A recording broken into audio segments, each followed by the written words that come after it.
Halo, assalamualaikum guys. Balik lagi ke channel Profil Lawas. Di video kali ini, Profil Lawas akan merangkum deretan orang-orang yang hilang secara misterius dan berhasil ditemukan kembali. Banyak kisah aneh tentang orang hilang di berbagai negara secara misterius di Indonesia.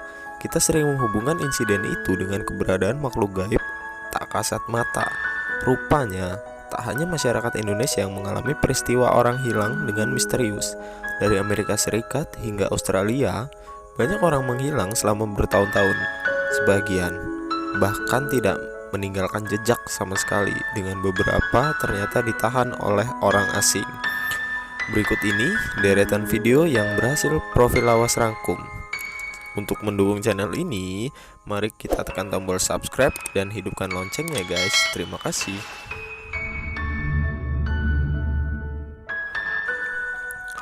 Stephen Kubacki.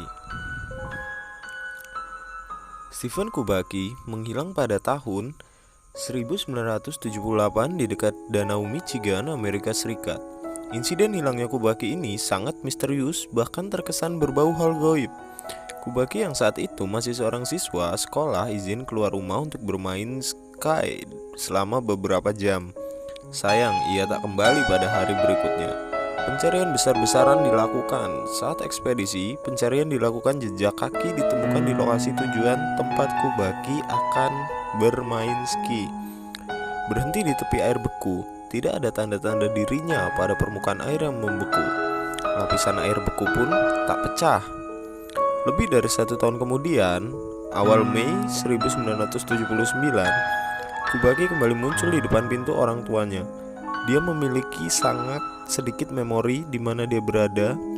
Dia terbangun sebelumnya hari itu di sebuah ladang di Pittsfield, ratusan mil dari tempat dia menghilang dan sekitar 64 km atau 40 mil dari rumah keluarga. Bahkan lebih aneh lagi, dia mengenakan pakaian yang bukan miliknya dan membawa tas berisi peta aneh yang tidak dikenal.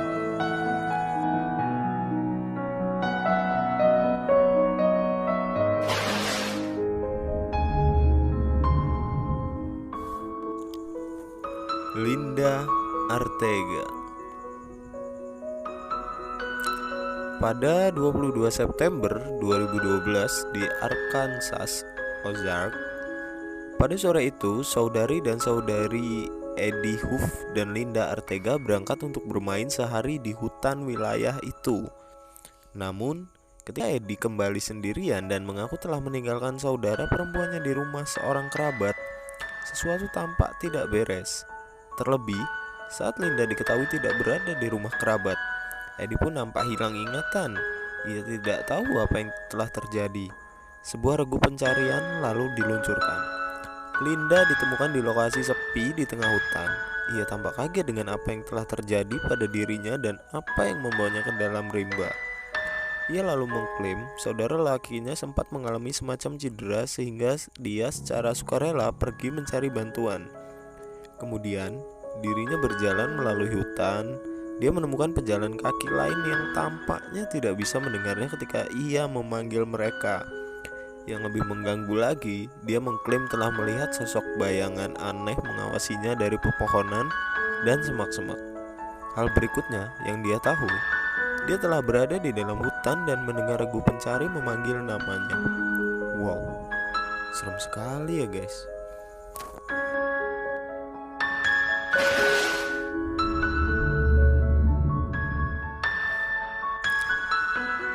Tanya Kutch. Tanya Kutch, seorang remaja 14 tahun dari Milkport, Pennsylvania, Amerika Serikat, saat menghilang pada 1996 silam. Saat itu, keluarga mengiranya kabur. Namun, ternyata apa yang terjadi sebenarnya pada Kutch baru terungkap 1 dekade setelahnya. Ternyata saat itu Kutch dijebak oleh seorang penjaga sekolah bernama Thomas House yang mengklaim akan membantunya melarikan diri. Malang, Kutch justru dikurung di sebuah rumah selama 10 tahun. Selama itu, House kerap melecehkannya. Pada tahun 2006, Kutch meninggalkan rumah itu. Ia mencari bantuan, bertemu dengan seorang pemilik toko makanan. Tidak lama sebelum host ditangkap, didakwa, dan akhirnya dipenjara, Katz akhirnya bertemu kembali dengan keluarganya.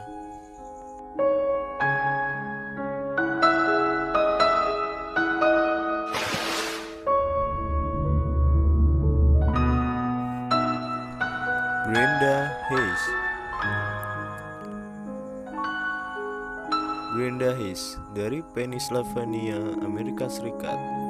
Ketika sedang mengalami perceraian pada tahun 2002, dia akan pergi begitu saja meninggalkan kedua anaknya yang berusia 8 dan 12 tahun dan menghilang tanpa jejak.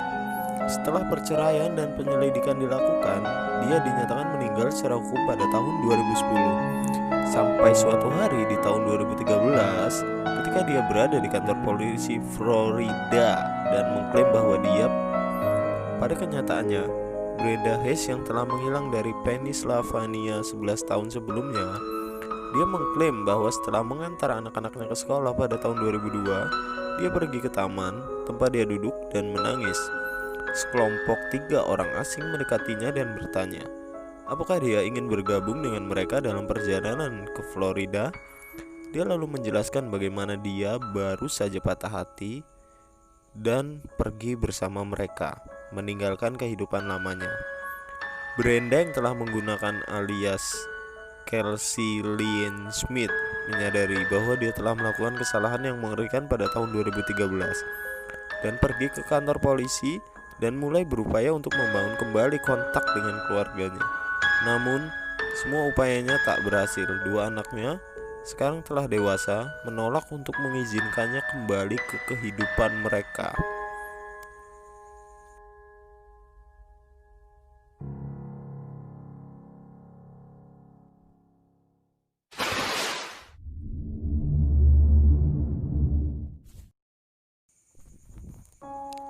Gabriel Nagy. Gabriel Nagy, ayah 2 anak yang sudah menikahi dari Sydney, Australia, menelpon istrinya untuk memberitahu bahwa dia akan pulang kerja lebih awal di hari itu. Namun, dia menghilang tanpa jejak selama hampir seperempat abad setelah panggilan telepon. Sebagian besar orang curiga, apakah laki-laki itu dengan sengaja melarikan diri meninggalkan sang istri, atau keadaan aneh dan tragis seperti ia telah meninggal. Namun, pada 2010, tepat sebelum Nagy secara resmi dinyatakan mati, sebuah petunjuk tiba-tiba muncul berkat detektif Georgia Robinson. Kartu Medicare atas nama Gabriel Nagy akhirnya dilacak, mengarahkan Robinson untuk mengunjungi properti dan pemiliknya. Pria yang dimaksud itu bingung mengapa polisi ada di depan pintunya. Namun, tidak butuh waktu lama bagi Robinson untuk menyadari bahwa laki itu memang yang hilang sejak Januari 1987. Terlebih lagi, kelihatannya ia jujur ketika mengklaim tidak ada ingatan tentang hidupnya dengan seorang istri dan 2 anak. Namun dengan kesabaran dan menggunakan foto-foto keluarganya dari dokumen polisi, Nagy memiliki apa yang kemudian digambarkan sebagai momen bola lampu, di mana ingatan mulai muncul dari kabut. Perlahan, garis waktu disatukan. Setelah itu terjadi, ingatannya kabur dengan ingatan yang paling menonjol menunjukkan dia telah berkemah di berbagai daerah di Queensland, serta bekerja di pertanian dan perahu nelayan, dan bahkan kadang-kadang tidur di jalanan. Perlahan-lahan ia kembali mengingat namanya, memungkinkannya untuk mengajukan kartu Medicare. Dia akhirnya bertemu kembali dengan keluarganya yang terus bekerja untuk memulihkannya sebanyak mungkin ingatannya.